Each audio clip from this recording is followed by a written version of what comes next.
Fala galera, sejam todos muito bem-vindos aqui na coletiva do Juba Futebol. E eu tô aqui pra falar agora sobre esse São Paulo e Juventude. Juventude e São Paulo que vai rolar lá no Sul. E o Tricolor Paulista tem coisa maravilhosa rolando agora pra nós ficarmos felizes e que o São Paulo vai buscar essa classificação aí pra Libertadores. Olha lá, hein? Mas o São Paulo que brigava pra não cair não tem mais essa não, hein? Agora o São Paulo Futebol Clube já está fora da zona de rebaixamento. Vem de vitória contra o rival Corinthians e agora vai pegar o Juventude, que curiosamente tem a pior defesa. Olha só, presta bem atenção. A pior defesa das séries A, B e C. Não tem ninguém na série C, nem na série B, que tenha uma defesa tão vazada como a do Juventude. Foram 28 gols sofridos em 13 jogos. O Tricolor Paulista monta um time aqui top pra pegar o Juventude e voltar de lá com a vitória. Voltando com a vitória, são 7 pontos conquistados em 12 disputados. E o que perdeu, se perder, teria sido... O único que perder, se não ganhar hoje, vai ter perdido para o Flamengo, o líder, e acabou. Só. De resto, uma campanha exemplar desde que o Crespo chegou. Então, meus amigos, chega aí, chega nesse like aí, vamos lá, que hoje é São Paulo Futebol Clube, a coisa ficou linda pro nosso lado. Se inscreva também aqui no canal, vem comigo, faça parte desta família que só cresce e nós vamos juntos aqui desde já, beleza? Então, ficha técnica da partida onde o São Paulo pega o Juventude lá em Caxias do Sul. O jogo é às 19 horas no Alfredo Jaconi, lá Campo dos Caras. 19 horas, 7 da noite para os mais íntimos, e o jogo será no Premiere, lá não vai passar agora, é no Premiere que vai passar o jogo, tá bom? O Tricolor Paulista, ele tem na tabela de classificação, tabela do Brasileirão de 2025, o que acontece? Vou falar a escalação dos caras aqui, coisa boa, hein? Só pra contextualizar um pouquinho, o Juventude ele tem hoje 11 pontos e ele está na 18ª posição. Ele tá com um empatado com o Fortaleza, que é o 19º, tá até abaixo do Juventude, e o Sport com 4 virou bônus round aqui, virou o time da... Virou o saco de pancada aqui. O Sport caiu de novo, azar, paciência. Meu amigo, ninguém sobrevive a Pablo, né? Não tem como. E aí o Santos, ele perdeu já e tem 14. Então o que tá acontecendo? O Juventude, ele luta para passar o Santos e o Vasco, né? Ele tem 11 pontos, pode empatar com o Santos e Vasco, se ele ganhar do São Paulo. Então, um jogo que vai endurecer. O Juventude quer ganhar do Tricolor. O Tricolor, por sua vez, já fez 16. Se o São Paulo ganhar hoje, ele vai para 19, ele passa até o Ceará. Ele vai para 12ª posição se ele ganhar hoje do Juventude. Então, pro São Paulo é a final da Copa do Mundo, né? Enquanto pro Juventude é importante, pro São Paulo é a final da Copa do Mundo. O jogo ficou legal pra caramba aqui. E vamos lá, o Juventude, ele vem a campo com uma provável escalação da seguinte forma: Gustavo no gol, Reinaldo na lateral direita, não é o nosso ex-Reinaldo que tá no Mirassol, e o Mirassol ganhou ontem fora de casa, hein? Coisa importante, o Mirassol tá jogando pra caramba. Aí tem o Reinaldo, então, na lateral direita, que joga... Reginaldo, perdão, que joga na lateral direita. E aí meteu o Reinaldão, é Reginaldo. Na zaga, o Wilker Angel e o Marcos Paulo. Essa aqui é a zaga composta na provável do Juventude, e o lateral esquerdo é o Marcelo Hermes. Esse vem jogando, né? O meio-campo forma com 3 caras ali: o Luiz Mandaca, o Kaique e o Jadson. Esse Jadson é um barbudinho, faz tempo que tá lá também. Tem esse Kaique e o Luiz Mandaca. Na frente, tem nomes aqui conhecidos, né? O Gabriel Tagliari, talvez o menos famoso. Na frente, tem o Gilberto Gibagol. Lembra do Gilberto Gibagol? São Paulo, Bahia, Cruzeiro, trocentos times aí jogou o Gilberto, não, o Gibagol. E o Gabriel Veron também. Gabriel Veron, que é um caso curioso, que ele é um cara que... Ele era do Porto, né? Aí ele estava jogou no Palmeiras, foi pro Porto. Aí ele vem aqui pra Atlético Mineiro, jogou no Santos também. O São Paulo demonstrou interesse no Gabriel Veron em algum momento. Deve ser empresário oferecendo. Eu não consigo entender, sinceramente. Aí o São Paulo corretamente não quis. O cara acaba jogando agora no Juventude e é banco, hein? Isso que é interessante. Ele nem é titular do Juventude, não. Agora vamos para o Tricolor Paulista, que tem coisa maravilhosa para destrincharmos aqui. Os desfalques do São Paulo são os mesmos. Oscar desfalca, Lucas Moura desfalca, o Luca machucou, para não falar do Caleri, né, do Caleri, do Luiz Gustavo, caras que já perdeu de vista aí os seus problemas aí que não conseguem voltar. Agora o Rian Francisco, para não ficar lembrando de todos, só o Oscar não voltou ainda. O Oscar, a previsão é para outubro. O Lucas Moura não volta ainda, a previsão é para depois do dia 6 de agosto.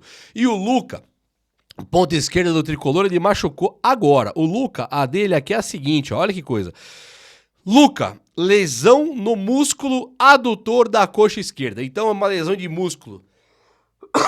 Não chega a ser uma ruptura de ligamento, tá? Uma coisa menos grave, né? Não torcer pro Luca voltar logo, é um moleque que tava jogando muito bem com o antigo técnico e agora ele é um jogador que machuca do nada, tava jogando base profissional, o São Paulo colocando o cara pra jogar de maneira exaustiva em 2 torneios, aí acaba que ele machuca o músculo do adutor.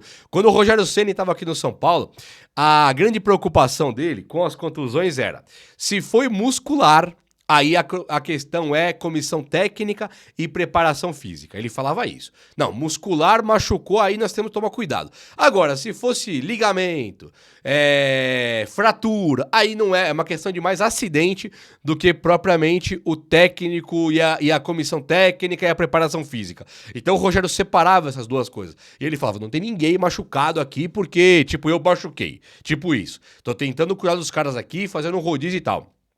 E o Luca é o caso que o Rogério Ceni mais temia, lembra? Ele falava, não é questão de muscular, aí tem que ver comigo. Mas aqui, o Luca é muscular. Então será que o São Paulo não tratou de uma maneira muito errada de deixar o Luca jogando profissional, voltar para a equipe de base, treina no profissional com o Crespo, treina na base com o Barcelos, depois vem pro profissional de novo, onde o Crespo endurece a carga, não tromba mais com os moleques da base na zaga, tromba com o Arboleda, Alan Franco, com o Ferrarese, fica muito mais complicado, né? Então acho que o São Paulo vacilou demais de mandar Lucas Ferreira e também o Luca pra base, estão os dois machucados, aí o resultado é triste. O Lucas Ferreira já voltou, mas ainda fica um pouco escanteado de jogar, por enquanto voltou, mas não voltou, sabe? E o Crespo tá bem longe de usar o Lucas Ferreira, né? Se nós pensarmos que o Tapia ele foi contratado agora e que já entrou na estreia contra o Corinthians, ele já entrou, então o Lucas Ferreira pode ter perdido um pouco daquele ambiente, daquela titularidade que tava bacana demais de ver o Lucas Ferreira. Agora o Tapia, vamos torcer pelo cara, né? Vamos ter que torcer pelo cara porque somos São Paulinos, mas falar o Tapia chegou aí, calma lá também, né? Vamos ver. Bom, o goleiro é o Titã, o Colosso, sabe quem é o Colossal, o Titã? Isso é o melhor goleiro, mas disparado pós-Rogério Ceni, né? Não vou falar antes do Rogério, porque tinha o Zete também, não dá. Mas assim, antes tinha o Valdir Pérez, não dá também, né? Antes não tem como. Gilmar, agora, se pensar pós-Rogério Ceni, o Rafael não é que ele é melhor que os outros. Talvez eu no gol, você seja melhor que os outros. O Rafael, ele é um colosso, um titã. Então aqui passa confiança. Monstro sagrado. Para pegar o Juventude lá, não tomar gol, Rafael. E aí tem a zaga básica, né? O Sabino encostou mesmo, jogou muito mal contra o Flamengo, encostou. O Ferrarese beliscou a vaga que sobrava na zaga. Então Arboleda, Alan Franco e Ferrarese. Parabéns ao Ferrarese, que deu um pouco da volta por cima e conseguiu aqui chegar a confiança do técnico Hernan Crespo, que faz um trabalho maravilhoso, hein? Eu não diria milagroso, porque o Crespo, ele é meio óbvio, né? Ele fechou a casinha, colocou um toque de bola correto, zagueiro joga na zaga, lateral na lateral, atacante no ataque, meia na meia, pronto. Fez mais ou menos o beabá básico do futebol, primeiro dia de aula. Ele fez isso e o futebol melhorou demais, né? Agora, o meio campo, chega aí, não temos o Oscar, tá? Pera aí. Nós não temos o Oscar.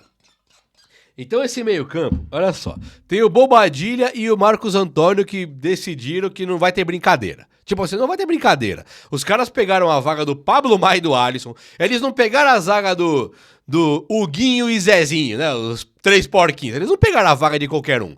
Eles pegaram as vagas de Pablo Maia, campeãozaço da Copa do Brasil, monstro sagrado da equipe de base, e também do Alisson, campeãozaço da Copa do Brasil, monstro sagrado desse elenco que se deu a volta por cima e se identificou demais com a torcida tricolor. Então, Bobadilha e Marcos Antônio, eles vêm tímidos, né, jovens de tudo, e tiram a vaga de 2 cobrões do time. E tiraram de forma merecida, porque eles estão jogando bola demais. Tanto o Marcos Antônio quanto o Bobadilha. E pegaram a vaga. Aí, o Wendel, ele também pega essa vaga. O que ele estava lendo aí? O Enzo Dias, que era titular da posição, o Enzo Dias, ele teve uma indisposição, ele estava relacionado, ele era titular contra o Corinthians. O São Paulo divulgou a escalação contra o Corinthians. E o Enzo Dias estava nela, titular. Aí o Enzo não aparece pro campo. Aí o São Paulo divulga depois que ele teve uma indisposição e que aí tirou ele do combate. O Wendel assume, e o Wendel começa a voar baixo. Jogou muita bola o Wendel, mas muito mesmo.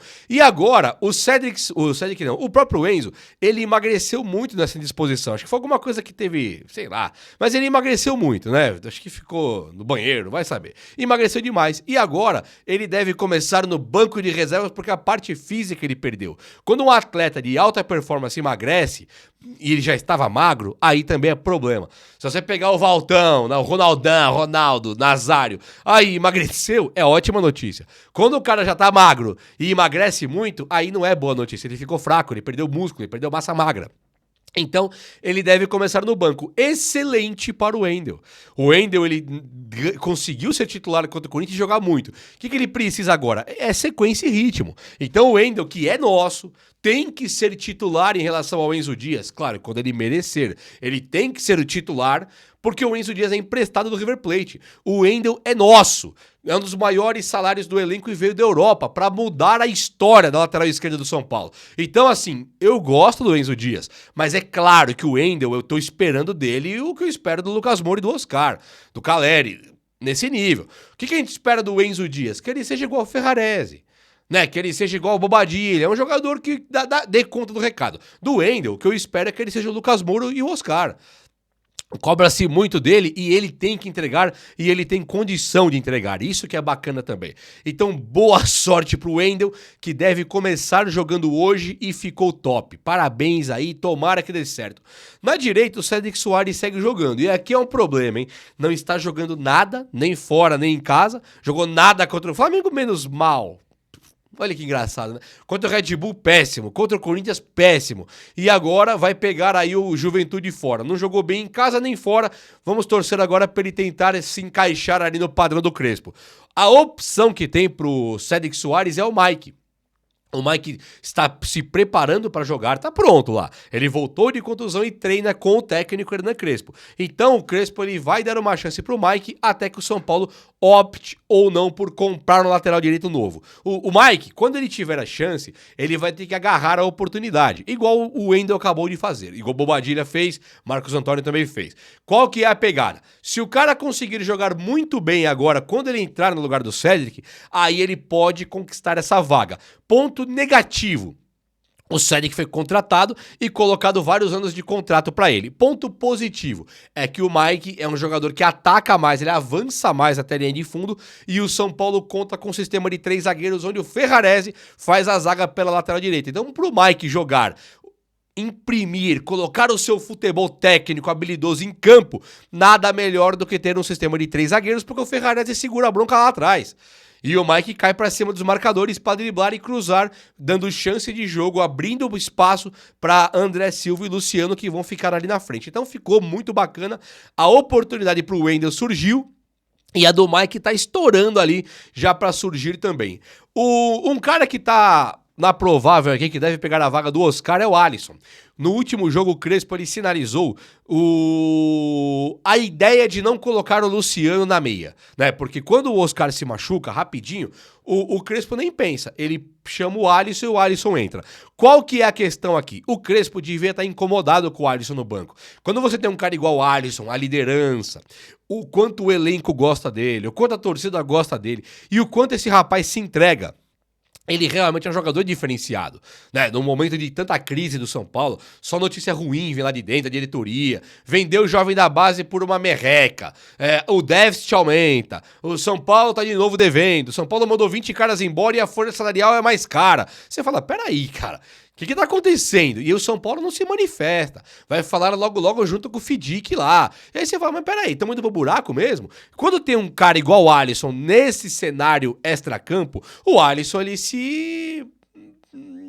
notabiliza, né? É um cara muito bacana de ter no time. É um cara de entrega. E o Crespo sabe disso. Então o Crespo devia ter o Alisson no banco com aquela pulga atrás da orelha. Fala, caramba, eu tô colocando o mano aqui no banco. E será que ele merece? O Oscar machucou rapidinho, o Crespo colocou o Alisson. Mesmo que o Alisson vai pra meia, ele não tá improvisado. O Alisson, ele foi meia e ponta a vida inteira. Ele era improvisado de volante, né? Que ele pediu pro Dorival pra jogar de volante. Mas ele é um cara que pode fazer a meia, sobretudo com Marcos Antônio e Bobadilha.